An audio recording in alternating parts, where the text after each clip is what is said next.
Hello नमस्कार दोस्तों, स्वागत है आप सबका हमारे यूट्यूब चैनल पर। तो फ्रेंड्स, आज हम करने वाले हैं वल्चर्स, जो कि विजय तेंदुलकर जी ने लिखा है।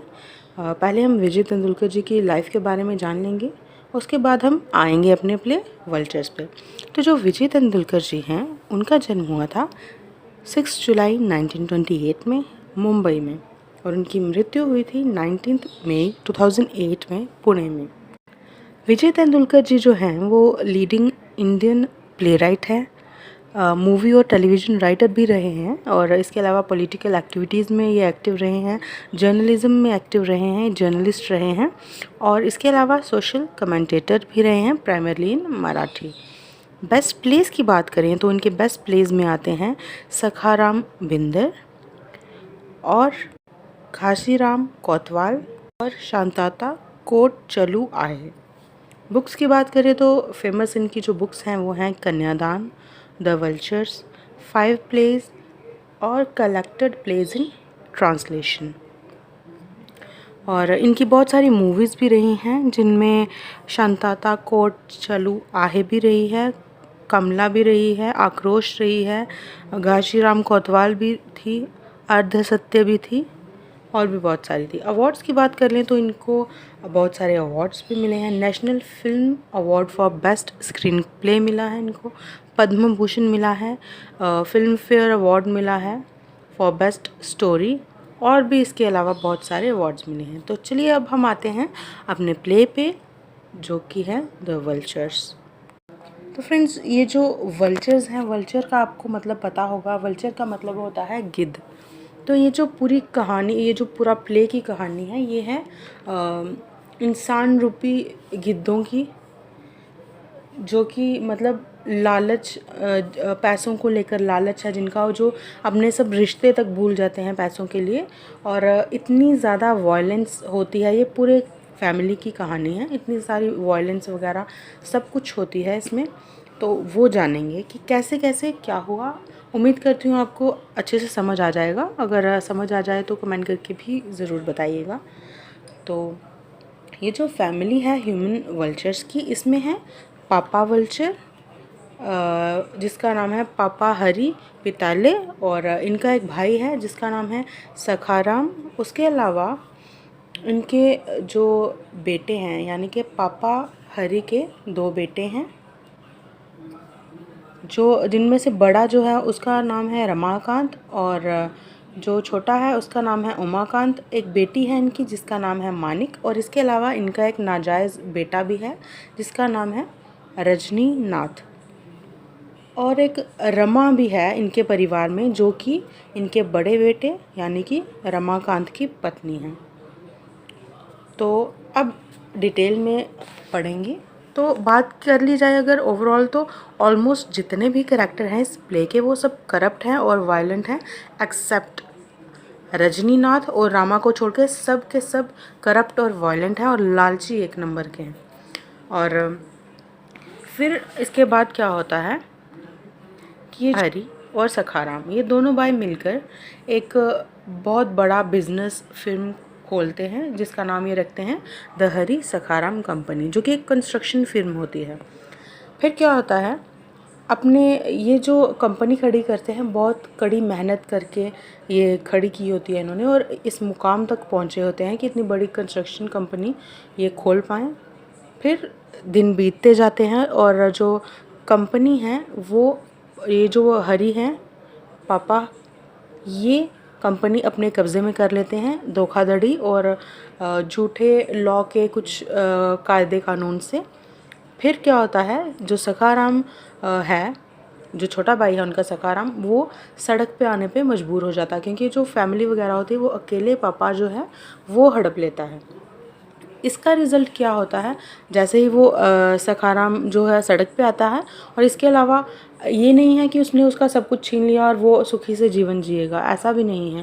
वो कहते हैं ना, as you sow so shall you reap, जैसा बोओगे वैसा काटोगे। तो वैसा ही काटना इनको भी पड़ गया। इनकी ज़िंदगी जहन्नुम बन गई थी जीते जी, और इनके खुद के बच्चों ने बनाई थी। कैसे बनाई थी वो भी बताएंगे आपको। तो जो पापा के बेटे हैं, और जो इनकी एक बेटी है वो इनके खिलाफ़ षड्यंत्र करती हैं और इनकी प्रॉपर्टी वगैरह लेकर इनको घर से बाहर निकालने की पूरी प्लानिंग, फुल प्रूफ प्लानिंग करते हैं। तो हरी पिताले जो है वो एक स्मोकर है और उसको आदत होती है कि मतलब बिना दांत वाले मुंह को कुछ ना कुछ काम में लगाए रखने की। तो जो इनके दो बेटे हैं उनके दिल में इसके लिए बिल्कुल भी इज़्ज़त नहीं है और वो मतलब अपने बच्चों के प्रति वो नफ़रत भी ज़ाहिर करता है कि इसके बच्चे जो हैं वो कितने सेल्फ़िश हैं। जो पापा है, और ये बात इनकी कुछ डायलॉग्स से पता चलती है। जैसे पापा बोलते हैं कि अगर मैं मर गया तो ये एक आज़ादी होगी और ये जो बच्चे हैं मेरे, ये सब इसी चीज़ का इंतज़ार कर रहे हैं कि कब मैं मरूं और ये मेरी प्रॉपर्टी हट पे। लेकिन वो बोलता है कि बेटा, मैं भी तुम्हारा अपना ही बाप हूँ, मरूंगा तो भूत बन के आऊँगा वापस और तुम्हारी छाती पे बैठ जाऊँगा और तुम्हें अपनी ये जो कमाई है मेरी जो भी है इसका 1 रुपया भी तुम्हें खर्च नहीं करने दूँगा, तुम्हें बिल्कुल भी इंजॉय नहीं करने दूँगा। और उनको लालची और भेड़िए वगैरह सब बोलता है। इसके अलावा जो इनके बेटे हैं वो उनको मुंह पर बोलते हैं कि आप एक कन्फाउंडेड नॉइसेंस हैं और दूसरों का खाना खाते हैं और जो है स्मार्ट बनने की कोशिश करते हैं। और ये जो है हरी पापा, ये अपनी जो इनकी बीमार पत्नी होती है उसको अपना दुश्मन समझते हैं और बोलते हैं कि इसने 3 बच्चे मेरे पास छोड़कर चली गई।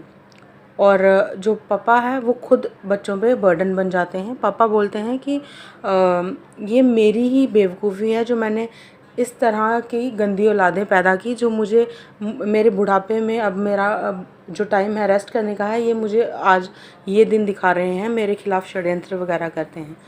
तो फिर क्या होता है, रमाकांत जो है वो उमाकांत को बोलता है कि एक पागल कुत्ता शायद इससे ज़्यादा बेहतर बाप होता। अपने बाप के सामने ही बोलता है। तो उमाकांत जो है वो एग्री कर ही रहा होता है इस पर, तो क्योंकि दोनों नफ़रत करते थे उनसे, लालची थे एक नंबर के। और ये सब बातें वो अपने बाप के सामने ही बोल रहे होते हैं, पापा हरी के सामने। बेशक वो पापा हरी जो हैं वो ओल्ड हैं, थोड़े बूढ़े हैं, लेकिन उनके जो अपने पास्ट के जो भी उन्होंने क्राइम्स वगैरह किए हैं वो सब देख के वो बहुत ही ज़्यादा कठोर हैं। और उनको ये जो बच्चे बोलते हैं उनको ये इनके बोलने से कुछ फ़र्क नहीं पड़ता। और वो क्या करते हैं, अपने जो उनका नौकर है उनको पैसे भी देना नहीं चाहते। फिर क्या होता है, जो इस प्ले में 5th सीन है वो सबसे ज़्यादा वायलेंट इंसिडेंट है इस प्ले में। फिर क्या होता है कि जो मतलब सखाराम जो था, जो उनका छोटा भाई था पापा हरी का, उसको बाहर निकालने के बाद रमाकांत, उमाकांत और जो मानिक है उनकी बेटी, वो पापा को जो है शराब वगैरह पिला देते हैं, ड्रिंक करवा देते हैं ताकि उनके मुंह से सारे पैसे जो उन्होंने छिपाए हुए हैं वो सब सच्चाई बाहर निकाल पाएँ। फिर क्या होता है, जो बेटे होते हैं वो झूठ मूठ के ऐसे आपस में लड़ने लगते हैं कि बाप बीच में आएगा और शायद बता दे सब। और ऐसा ही होता है, वो पापा जो हैं वो उनको रोकने की कोशिश करते हैं, बीच में आते हैं और इसी चक्कर में वो खुद इंजर्ड हो जाते हैं। फिर क्या होता है, और ज़्यादा मार खाने से बचने के लिए वो मान जाते हैं कि उन्होंने कुछ पैसे जो हैं पंजाब बैंक में डिपॉज़िट करवाए हैं। अब रमाकांत और उसका भाई जो है उमाकांत, अब वो भी कोई इतने प्यार से नहीं रहते, वो खुद दिल से एक दूसरे से नफ़रत करते हैं। और इतना ही नहीं, वो अपनी बहन से भी नफ़रत करते हैं। ओवरऑल देखा जाए तो पूरे परिवार में एक दूसरे को कोई एक फूंटी आँख नहीं भाता, बिल्कुल जहर भरे हुए हैं एक दूसरे के खिलाफ़ पूरे परिवार में। तो किसी की किसी से बनती नहीं है, सब पैसे के पीछे हैं। और वो सोचते हैं कि जो पैसा है वो सब कुछ खरीद सकता है, वकील खरीद सकता है, कोर्ट खरीद सकता है और यहाँ तक कि न्याय भी खरीद सकता है। यहाँ तक कि रमाकांत और उमाकांत अपनी ही बहन के बारे में बात कर रहे होते हैं। उसकी जो बहन होती है उनकी, उसका अफेयर चल रहा होता है राजा हॉन्डूर के साथ, और वो उससे अपनी बहन से इसी टॉपिक पे बात कर रहे होते हैं। तो बद्दी गंदी सी लैंग्वेज यूज़ करके बात करते हैं और उनकी इसी लैंग्वेज से पता चलता है कि वो उनका किरदार कैसा है, वो कैसे किस तरह का नेचर है उनका। और इसके अलावा उनको अभी भी शक होता है, बेशक उनके पापा ने उनको बता दिया होता है कि कुछ मनी जो है वो पंजाब बैंक में सबमिट है, लेकिन इसके अलावा उनको अभी भी शक होता है कि उनके जो फादर हैं उन्होंने अभी भी कुछ पैसा कहीं ना कहीं छुपाया हुआ है। और इसी वजह से वो दोबारा एक भयंकर सा प्लान बनाते हैं अपने फादर के ख़िलाफ़। और क्या हो, बेशक उनको जो उनके हिस्से की प्रॉपर्टी मिल चुकी होती है, लेकिन वो फिर भी चाहते हैं कि जो बची हुई फादर के पास प्रॉपर्टी है वो भी हड़पे, और ये जो है एक एक पैसा निकालने अपने बाप से। और प्लान उनका इस हद तक होता है कि वो अपने बाप का मर्डर भी करने वाले होते हैं, सब कुछ पैसा वगैरह सब लेने के बाद।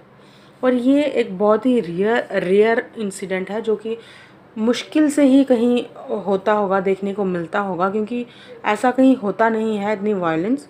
बट मे बी 100 में से कहीं 10% कुछ ऐसे केसेस होते होंगे। तो रामा की तरह जो रजनीनाथ है वो भी सेंसिटिव पर्सनालिटी का है। रजनीकांत पापा हरी का नाजायज़ बेटा था, तो इसकी भी सेंसिटिव पर्सनालिटी है। ये भी मतलब दूसरों की तरह ये षड्यंत्र नहीं करता, ये सीधा साधा है, ये दया है इसके दिल में सबके लिए। तो ये जो है पापा जो है इसके पास आते हैं और बोलते हैं कि तुम मेरी मदद करो इन सब से बचने के लिए, मेरी जान बचाने के लिए, और बदले में मैं तुम्हें अपनी मर्ज़ी से अपने मतलब प्रॉपर्टी में हिस्सा दे दूंगा। और वो इसी चीज़ से चिढ़ता था रजनीनाथ, क्योंकि उसको लगता था पैसा और प्रॉपर्टी वगैरह ही है ऐसी चीज़ जो लोगों के दिलों में रिश्तों में एक तकरार पैदा कर देते हैं, नफ़रत पैदा कर देते हैं। और वो बोलता है कि मुझे प्रॉपर्टी वगैरह वैसे कुछ नहीं चाहिए और मैं आपकी कुछ मदद नहीं कर सकता। और जो मानिक है वो हिस्टेरिकल टाइप की लगती है, वो स्मोक करती है, सिगरेट पीती है, शराब पीती है, और उसका जो एटीट्यूड है पैसे और दूसरों की तरफ वो भी साफ साफ दिखता है इस प्ले में। वो पैसों के लिए किसी भी हद तक जा सकती है, यहाँ तक कि अपनी जान भी दे सकती है पैसों के लिए, इतना उसे पैसों से प्यार है। और 1,000 रुपये का जो नेकलेस होता है वो कहीं देखती है, वो ख़रीदने के लिए वो किसी भी हद तक जा सकती थी, यहाँ तक कि अपनी फैमिली के अगेंस्ट जाना पड़ता, कुछ भी करना पड़ता उसको, वो कर सकती थी। मतलब इतने लालची लोग थे इस घर के। और मानिक जितना बुरा कैरेक्टर आज तक किसी भी तेंदुलकर जी की किसी भी प्ले में नहीं शायद देखने को मिले, और इतना ज़्यादा बुरा इसका बर्ताव था, इतना बुरा कैरेक्टर था इसका। और अपनी जो ऐशो आराम जीने के लिए और लाइफस्टाइल बड़ी आरामदायक बनाने के लिए ये कुछ भी कर सकती थी, क्योंकि इनको सिर्फ ऐश लेनी थी, चाहे जैसे भी होते, कहाँ से पैसे लाते, जैसे मर्ज़ी लाते, इनको कुछ फ़र्क नहीं था। तो इसके अलावा वो बोलती है, यहाँ तक वो अपने उसके दिमाग में भी ना अपने फैमिली के लिए कुछ वो नहीं था, वो इनसिक्योर ही रहती थी। उसको लगता था, क्योंकि सभी पैसे के पीछे थे, तो लगता था कि ये मुझे मार देगा, ये मुझे मार देगा। और इसी चक्कर में एक बार ये भी बोल देती है कि जब मुझे पिछले साल टाइफाइड था तो मेरी देखभाल करने के बजाय आप लोग ये सोच रहे थे, प्लानिंग बना रहे थे कि मेरी दवाई की जगह आप जहर रख दें। तो देख सकते हैं आप इसी इंसिडेंट से कि कितनी नफ़रत है सभी परिवार वालों में एक दूसरे के ख़िलाफ़। तो जो रमाकांत और उमाकांत हैं वो भी अपनी बहन से छुटकारा पाना चाहते थे। ये पूरे घर में ऐसे लगता था जैसे ताश के पत्तों का खेल चल रहा है। तो पैसों के पीछे सब ऐसे ही थे। और उसके बाद जो रमाकांत है वो बोलता है, उमाकांत पहले बोलता है कि इसको, ये जो उनकी बहन है मानिक, इसको मार देते हैं। रमाकांत उसको उकसाने के नज़रिए से बोलता है कि उसको ज़िंदा मत जाने दो, उसको पकड़ो, उसका गला दबाओ और उसकी गर्दन मरोड़ दो। और यही जो वर्ड्स हैं ये रिवील करते हैं कि कितनी वायलेंस है उनमें। और जो मानिक का लव अफेयर चल रहा होता है राजा ऑफ होंडूर से, तो उमाकांत ये बताता है उसको कि उनकी जो वो है, जो राजा है वो उनकी बहन से शादी कर सकता है, क्योंकि उनकी जो बहन थी वो उससे प्रेग्नेंट थी। और फिर वो बोलते हैं कि अपनी जो बहन है उसको हम ज़रिया बनाएंगे पैसे खाने का। तो वो क्या करते हैं कि बोलते हैं, प्लानिंग बनाते हैं कि जो राजा फॉन्डूर है उसको हम ब्लैकमेल करेंगे और पैसे हड़पेंगे। और वो ऐसा करते भी हैं। और जब उनकी बहन को पता चलता है तो वो उसकी टांग तोड़ देते हैं, उसको कमरे में बंद कर देते हैं ताकि उनकी बहन होंडूर के पास ना जाए, राजा के पास ना जाए और उसको सच ना बता दे कि ये भाई जो है ये ब्लैकमेलिंग का जो है वो कर रहे हैं। इससे पहले कि उनकी बहन मानिक उसके पास जाती है, उनको कॉल आ जाता है कि जो राजा ऑफ होंडूर है वो हार्ट अटैक की वजह से मर गया है। इतना सुनते ही उनको लगता है जैसे उनके प्लान पे पानी फिर गया है। तो वो क्या करते हैं, उनको लगता है पूरा पानी फिर गया है। वो आकर अपनी बहन के पेट पे लात मार देते हैं, इतनी ज़ोर से उसको हिट करते हैं कि उसका अबॉर्शन हो जाता है और वो वहाँ से दर्द से चिल्लाती हुई वहाँ से भाग जाती है। और इस तरह से ये जो गिद्धों का घर है उसमें से एक गिद्ध बाहर निकल जाता है इस घर से। फिर जो रामा है वो अगर करैक्टर वाइज देखा जाए तो नेचर जो है रामा का वो मानिक से बिल्कुल अपोजिट है। वो मानिक और अगर रामा का तालमेल देखा जाए तो ब्लैक एंड वाइट की तरह हो सकता है, बिल्कुल एक दूसरे के अपोजिट है। और रामा जो है वो प्रेग्नेंट नहीं हो सकती थी और उसको ऐसा लगता था कि ये जो बीज है वही ख़राब है, क्योंकि अगर उसका वो जो हस्बैंड था वही इतना वो मतलब इतना उसके अंदर इतना करप्ट था, वो इतना वायलेंट था कि उसको लगता था ये इसके कर्मों की सज़ा उसको मिल रही है। फिर वो क्या करती है, जो उसका ब्रदर इन लॉ होता है, जो नाजायज़ बेटा होता है पापा हरी पापा का, रजनीनाथ, वो उसको ये सब उससे शेयर कर रही होती है। तो फिर वो प्रेग्नेंट होती है बाद में, लेकिन वो बच्चा जो होता है वो रजनीकांत का ही होता है। और इसके अलावा फिर बाद में ये जो इंसिडेंट है, रमाकांत और उमाकांत आपस में लड़ रहे होते हैं बिज़नेस के सिलसिले में। उमाकांत जो है रमाकांत उसको एडवाइस देता है उमाकांत को कि तुम्हारा बिज़नेस अच्छा चल रहा है और तुम घर छोड़ के चले जाओ, अपना बिज़नेस संभालो, घर मुझे दे दो। क्योंकि जो रमाकांत होता है वो रोड पे आ चुका होता है, अपनी पूरी ऐश, जितने भी पैसे थे उनकी सबकी उन्होंने ऐश कर ली होती है, शराब पी ली होती है, लग्जरी में उड़ा दिए होते हैं। तो वो उसको बोलता है कि तुम जाओ और अपना बिज़नेस संभालो, घर मेरे पल्ले छोड़ दो। लेकिन जो उमाकांत होता है वो बोलता है मैं तब तक नहीं जाऊँगा जब तक अपने बाप की जो हिडन प्रॉपर्टी है वो ना निकाल लूँ, अपनी बहन के जो पैसे हैं वो सब ना ले लूँ, और जो उनकी माँ की ज्वेलरी है जब तक उसका भी हम शेयर ना ले लें हम इस घर से नहीं जाएंगे। तो इनकी लड़ाई चल ही रही होती है, तभी वो अपने भाई को बोलता है कि तुम्हारी जो वाइफ है वो उसके पेट में तुम्हारा बच्चा नहीं है, हमारे बाप के नाजायज़ बेटे रजनीनाथ का बच्चा है। तो ये सुनकर जो रमाकांत है वो उसको डांटता है उमाकांत को और बोलता है कि तुम्हारा दिमाग ख़राब है, और उसकी जो हाथ है वो ट्विस्ट कर देता है।